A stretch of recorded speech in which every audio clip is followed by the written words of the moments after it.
Yes breaking news చూస్తున్నాం మనం. Iran పై America దాడికి పాల్పడింది. ఫోర్టో అణుశుద్ధి కేంద్రాన్ని పేల్చేసింది. 6 బంకర్ బస్టర్ బాంబులను ప్రయోగించింది. ఇరాన్ పై దాడిలో B-2 స్టెల్త్ బాంబర్లను వాడినట్లు అమెరికా తెలిపింది.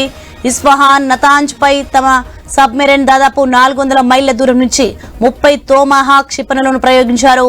6 B-2 స్టైల్ బాంబర్లు, 12 బంకర్ బస్టర్లను ప్రయోగించింది. వీటిల్లో 2 బంకర్ బస్టర్లను నతాంజ్ అణుశుద్ధి కేంద్రంపై ప్రయోగించినట్లు అమెరికా వెల్లడించింది.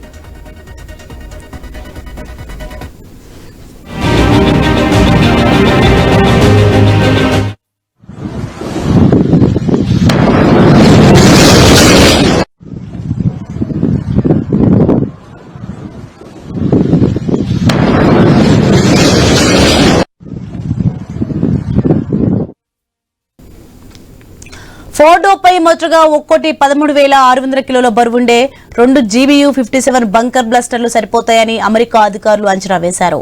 అయితే ఏకంగా 6ని ప్రయోగించింది.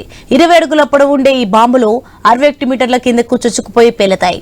దీనిలో సుమారు 80% అత్యంత పటిష్టమైన లోహ సమ్మేళనాలతో చేసిన కేసింగ్ ఉంటుంది.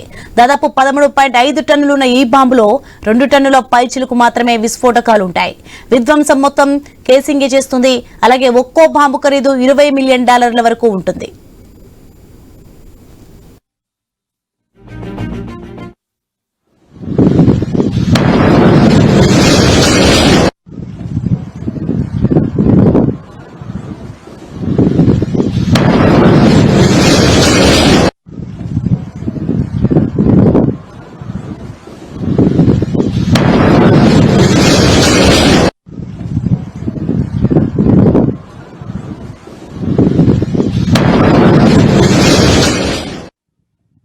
ఇక అమెరికా ప్రయోగించిన బాంబు పర్వతంపై పడినా ఖచ్చితంగా అణు కేంద్రం వరకు చేరుతుందో లేదో చెప్పలేని పరిస్థితి.